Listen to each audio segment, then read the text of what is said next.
My Little Pony is owned by DHX Media and Hasbro Studios. Please support the official release. Hello YouTube, T-Sparks here with a character highlight. This is my first character highlight. I hope to make many of these. If it's received well. If not, I'll just give up. Anyway, this time I wanted to talk about Princess Cadance.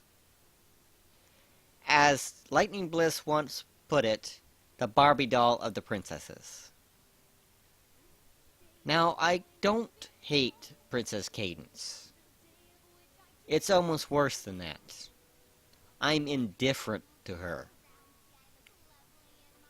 When she premiered in the Season 2 finale, I thought she was an interesting character. She showed some vulnerability when she was in the caves. She was beat up, her magic wasn't working, and she could barely fly. But after that point, she turned into the perfect little princess. The one we all... Well, I never feared Twilight would become a Mary Sue, but I know a lot of people did when she became a princess. Cadance is the Mary Sue people were afraid Twilight would become. She never makes a mistake. She's always perfect, does everything with grace, and never shows her bad side. The only times we've ever seen any real character from her was in the Three's a Crowd. She was good there. She showed suspicion to Discord, she got irritated, and she showed some real magical ability fighting the Tassel Worm. But in the Season 3 premiere, she was just kind of useless. They've been very inconsistent in the show on magic, force fields, shield spells, and whatnot. We all know in the Season 2 finale, Shining Armor can protect the entire city of Canterlot with his force field that he does not have to constantly hold up. He has to renew it, but he does not have to maintain it 24/7 with his magic. But for some reason, they didn't use it. I know it's explained that Cadance's light and love kept Sombra away, but I think we all know it would have worked fine. But for the entire Season 3 premiere, all she's doing is sitting there, holding the shield the whole time, and getting weaker and weaker. Which I didn't have a problem with, showed she does have limits.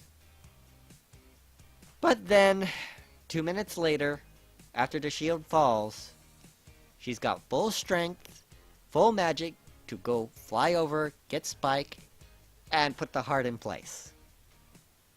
She was completely rejuvenated as soon as Shining Armor threw her. Somehow.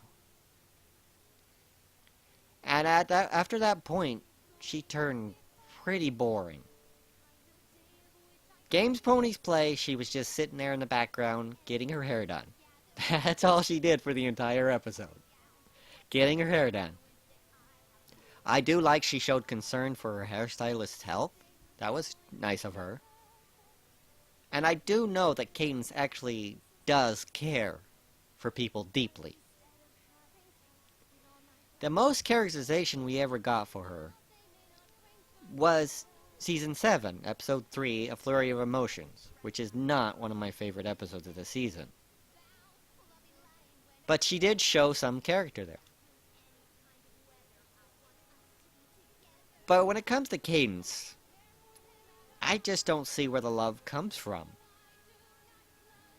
She is just the perfect little princess.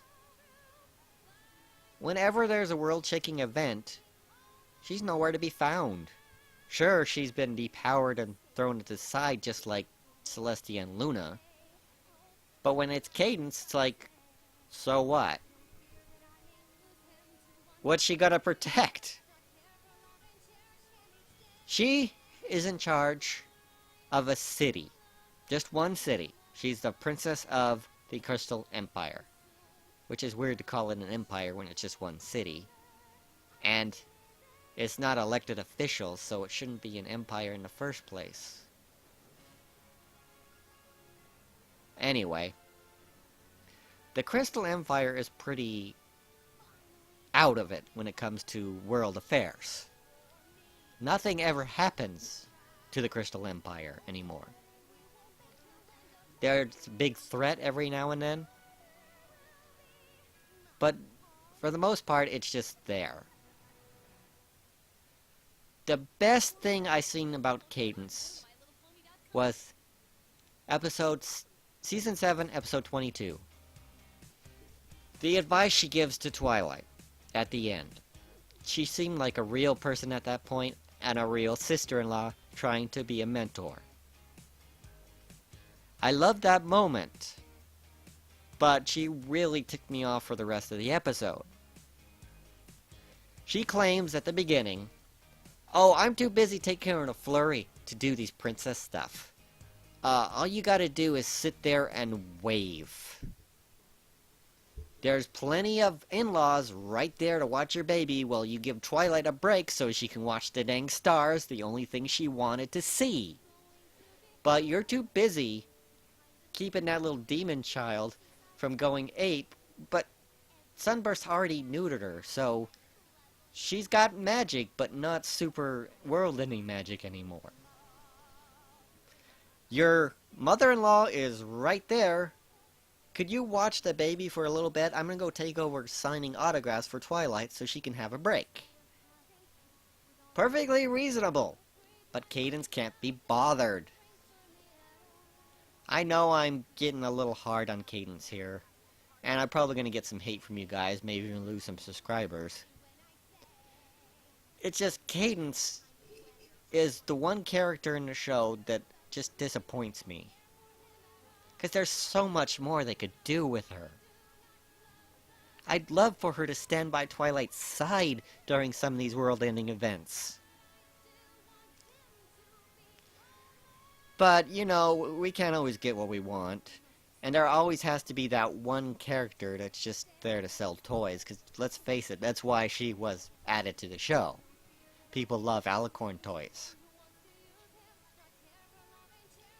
So, that is why I'm not crazy about Cadance. Maybe they'll flesh her out in Season 8. I don't know. It just she seems... Oh, I do have to acknowledge one awesome moment from Cadance. In the movie. When they throw that freezing orb at the princesses, she tries to stop it with her shield. She fails, but she tried with everything she had. So I will give her points for that.